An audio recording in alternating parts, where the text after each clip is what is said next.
Hello students, my name is Sadhav and I welcome all of you to your channel Satvik study. तो students, आज की इस video में हम देखने वाले हैं pair of linear equations in two variables का लेक्चर नंबर 38 एंड आज हम देखने वाले हैं एग्जाम्पल नंबर 16 का डिटेल्ड सॉल्यूशन। तो आइए सबसे पहले क्वेश्चन की स्टेटमेंट को रीड करते हैं। सो स्टूडेंट्स, एग्जाम्पल 16 में गिवन है for what values of k will the following pair of linear equations have infinitely many solutions। k की किन वैल्यूज के लिए इन दोनों इक्वेशंस के जो सॉल्यूशंस हैं वो इनफाइनाइटली मैनी सॉल्यूशंस हो सकेंगे। तो हमें वो k की वैल्यू बतानी है। तो आइए अब सीधा सॉल्यूशन डिस्कस करते हैं। सो स्टूडेंट्स, यहाँ पर फर्स्ट इक्वेशन गिवन है kx + 3y माइनस k - 3 = 0। तो अगर मैं आपसे कहूं स्टूडेंट्स कि आप a1, b1, c1 की वैल्यूज इनको कंपेयर करके बताओ, तो क्या आप मुझे बता पाओगे? डेफिनेटली।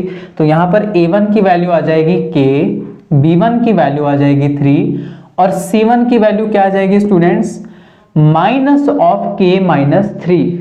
साइन कन्वेंशन का आपको हमेशा ध्यान रखना है।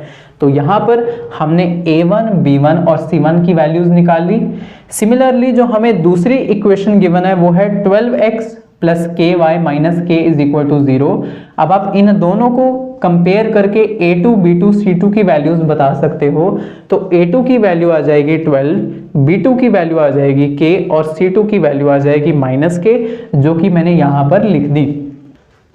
अब स्टूडेंट्स, अकॉर्डिंग टू क्वेश्चन हमें यह कहा गया था कि इन दोनों गिवन इक्वेशंस के इनफाइनाइटली मैनी सॉल्यूशंस होने चाहिए। तो हम यहाँ पर क्या करेंगे? इनफाइनाइटली मैनी सॉल्यूशंस की जो कंडीशन होती है उसको अप्लाई करेंगे। तो यहाँ पर देखिए स्टूडेंट्स, मैंने लिखा condition for infinitely many solutions. हम स्टूडेंट्स प्रीवियस लेक्चर्स में ऑलरेडी डिस्कस कर चुके हैं ये कंडीशन। तो मैं यहाँ पर डायरेक्टली लिखूंगा a1/a2 = b1/b2 = c1/c2। स्टूडेंट्स, ये होती है condition for the given equations to have infinitely many solutions. ठीक है। अब यहाँ पर जो हमने a1, b1, c1 और a2, b2, c2 की वैल्यूज निकाली हैं, हम यहाँ पर इनको पुट करने वाले हैं। तो मैंने यहाँ पर लिखा, तो अब हम इनको पुट करते हैं स्टूडेंट्स। तो a1/a2, तो k/12 = 3/k = -(k - 3)/-k। a1/a2 = b1/b2 = c1/c2। तो ये चीज मैंने यहां पर लिख दी स्टूडेंट्स। ठीक है स्टूडेंट्स, तो हमारे पास आ गई k/12 = 3/k -(k - 3)/-k। अब स्टूडेंट्स, आप यहाँ पर देख पा रहे हो कि ये माइनस और ये माइनस यहाँ से हो जाएंगे एलिमिनेट, कैंसल आउट, गायब। तो मैं यहाँ से इनको हटाने जा रहा हूँ। तो स्टूडेंट्स, अब हमारे पास ये जो कंडीशन आई है, अब इसकी मदद से हमें k की वैल्यू फाइंड करके बतानी है। तो हम k कैसे फाइंड करेंगे, अब ये आपको बहुत ही ध्यान से देखना होगा। स्टूडेंट्स, अगर आप देख सकते हो ये वाला रेशियो इसके इक्वल है और ये वाला रेशियो इस थर्ड वाले रेशियो के इक्वल है, तो हमें एट अ टाइम तो किन्हीं दो चीजों को ही इक्वेट करना होगा ना स्टूडेंट्स। तो हम एक काम करते हैं, लेट्स सपोज मैं इन दोनों रेशियोज को सबसे पहले उठा लेता हूं। तो मैंने यहां पर लिखा इफ k/12 = 3/k। तो मैंने सबसे पहले इन दोनों रेशियोज को यहां पर कंसीडर किया।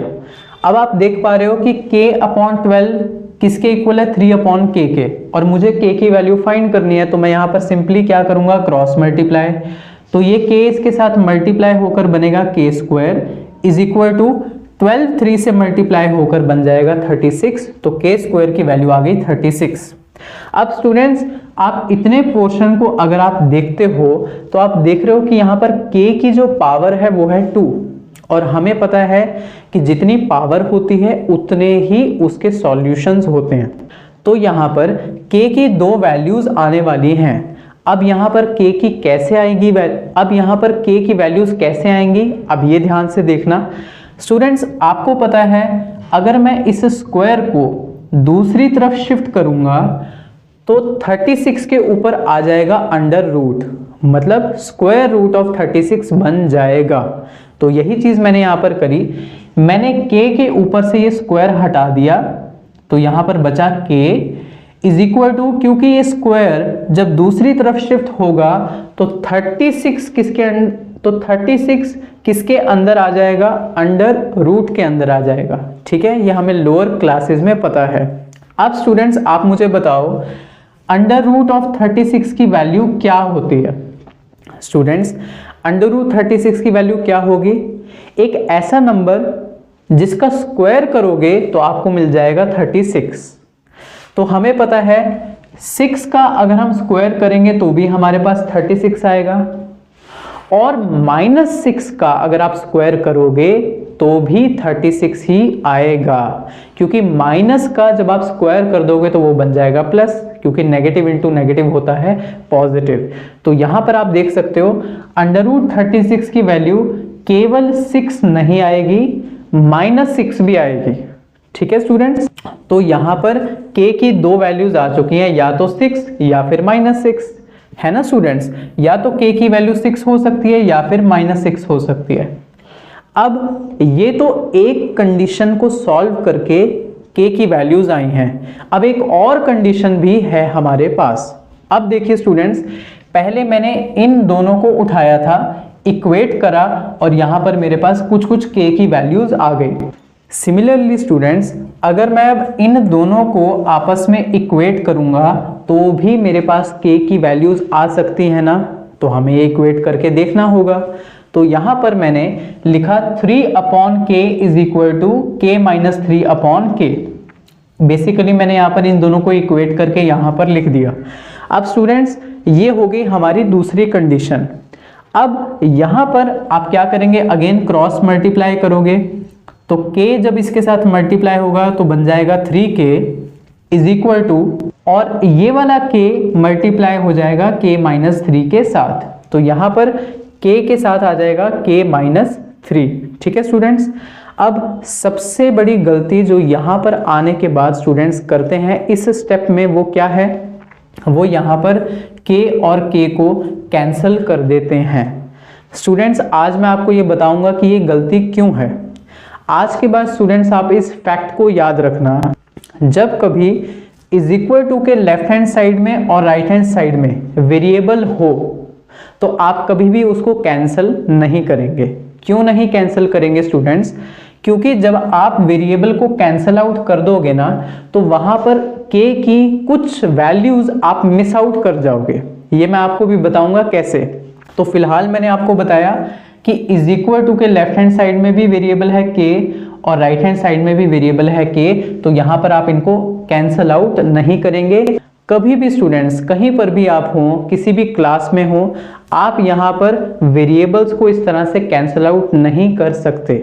जैसे फॉर एग्जांपल मैंने यहां पर लिखा 3x is equal to x, तो यहां पर आप x और x को ऐसे कैंसिल आउट कभी भी नहीं कर सकते, दिस इज रॉन्ग।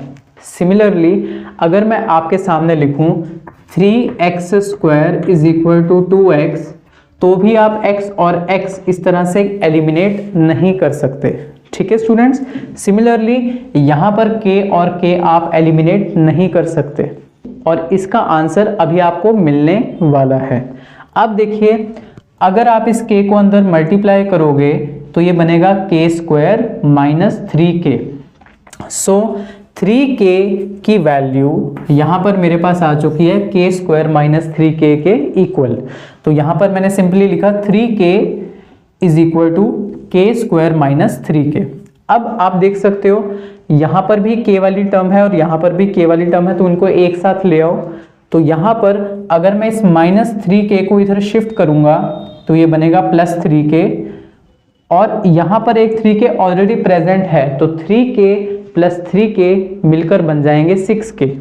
तो यहां पर k स्क्वायर की वैल्यू किसके इक्वल आ जाएगी, 6k। k square as it is था वो यहां पर लिखा गया, और ये जो 6k बना था वो यहां पर मैंने लिख दिया। अगेन स्टूडेंट्स आपको यहां पर ये मन कर सकता है कि आप इस k और k को कैंसिल आउट कर दो, तो मैंने आपको बता दिया ऐसा कैंसिलेशन नहीं करना, इट इज एब्सोल्युटली रॉन्ग। ये मैथमेटिक्स में सबसे बड़ी ब्लंडर है। अब स्टूडेंट्स आप यहाँ पर देख सकते हो कि इस पर्टिकुलर इक्वेशन में यहाँ पर k की हाईएस्ट पावर क्या है 2। तो अगेन मेरे पास दो सॉल्यूशंस आएंगे, मतलब k की दो वैल्यूज आएंगी। तो यहाँ पर अगर आप k की वैल्यू को 0 पुट करते हो तो 6 × 0 बन जाएगा 0 और 0 का स्क्वायर भी बन जाएगा 0। तो मतलब k की एक वैल्यू 0 इस इक्वेशन को सेटिस्फाई कर रही है ना, तो वो हमारा आंसर है। तो मैंने यहाँ पर लिखा k = 0, लेकिन मैंने आपको बोला था दो वैल्यूज आएंगी, तो एक तो वैल्यू आ गई 0 और दूसरी वैल्यू क्या आएगी। अगर आप स्टूडेंट्स यहाँ पर k की वैल्यू को 6 पुट करते हो तो 6 × 6 बनेगा 36 और 6 का स्क्वायर भी बन जाएगा 36। तो यहाँ पर k की एक वैल्यू 0 आ गई और दूसरी वैल्यू क्या आ गई 6 आ गई।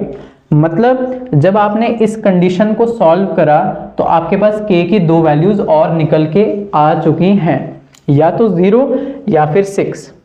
मतलब या तो 0 पुट करोगे या फिर 6 पुट करोगे। अब स्टूडेंट्स यहाँ पर सवाल ये उठता है कि मेरे पास k की कितनी सारी वैल्यूज आ चुकी हैं, तो यहाँ पर मुझे कौन सी वैल्यू उठानी है।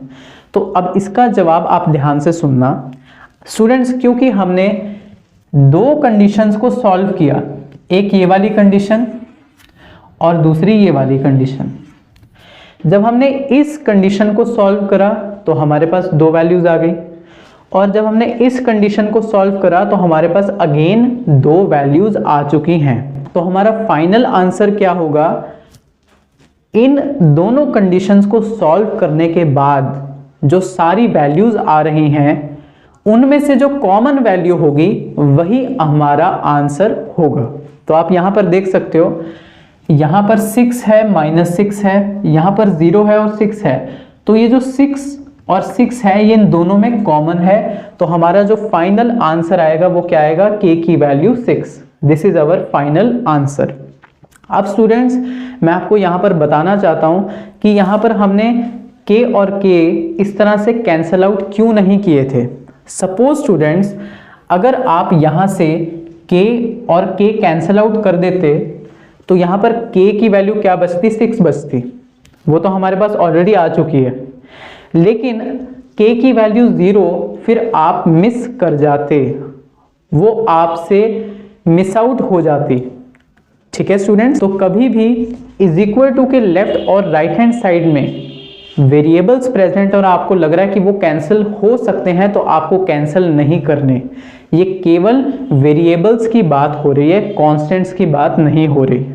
ठीक है स्टूडेंट्स, अब यहाँ पर जिस तरह से यहाँ से k और k आप कैंसिल नहीं कर सकते थे, यहाँ से भी नहीं कर सकते। अगेन अगर आप k और k यहाँ से कैंसिल कर दोगे तो ये दोनों तो यहाँ से गायब हो गए और 6 - 3 बन जाएगा 3। तो k की एक वैल्यू 6 तो फिर भी आ जाएगी, बट 0 मिस हो जाती अगेन, क्योंकि अगर आप यहाँ पर 0 पुट करोगे तो 3 0 = 0 और यहाँ पर जब आप 0 मल्टीप्लाई करोगे ब्रैकेट के साथ तो भी 0 बन जाएगा। तो 0 भी तो एक सोल्यूशन है ना। तो इसलिए हम कैंसलेशन वेरिएबल्स की इस तरह से नहीं करते। हमारा फाइनल आंसर आ चुका है k की वैल्यू 6। अब आप में से कुछ स्टूडेंट्स के माइंड में ये प्रश्न उठ सकता है कि यहाँ पर हम कॉमन वैल्यू ही क्यों लेते हैं। तो इसका मैं आपको बहुत ही सिंपल जवाब देता हूँ। सपोज करो कि दो लोग हैं, एक है राम और दूसरा है श्याम। राम को दो आइसक्रीम के फ्लेवर्स पसंद हैं, एक है बटर स्कॉच और दूसरा है स्ट्रॉबेरी। ये वाली होती है ना स्ट्रॉबेरी। सिमिलरली श्याम को पसंद है वनीला और बटर स्कॉच। तो यहाँ पर राम और श्याम में जो कॉमन उनको फ्लेवर पसंद है आइसक्रीम का वो है बटर स्कॉच। तो अगर कोई थर्ड पर्सन आप में से कोई राम और श्याम के लिए आइसक्रीम लेकर आएगा और आप चाहते हो कि वो खाएं, तो आप बटर स्कॉच लेकर आएंगे। क्यों? क्योंकि वो दोनों को पसंद है। इसी प्रकार से दोनों कंडीशंस में से जो कॉमन वैल्यू आ रही है 6, हम उसी को हमारा फाइनल आंसर मानकर चलेंगे। सो आई होप स्टूडेंट्स आपके थोड़े डाउट्स भी क्लियर हुए होंगे। तो हमारा फाइनल आंसर है k की वैल्यू 6। इसका मतलब है अगर आप इन दोनों इक्वेशंस में k की वैल्यू 6 यूज करोगे तो इनके आपस में इनफाइनाइटली मैनी सॉल्यूशंस एग्जिस्ट करेंगे। तो स्टूडेंट्स आई होप आपको आज का लेक्चर पसंद आया होगा। पसंद आया तो एक लाइक करना एंड जाने से पहले चैनल को सब्सक्राइब और नोटिफिकेशन बेल को ऑन करना मत भूलना। Thank you.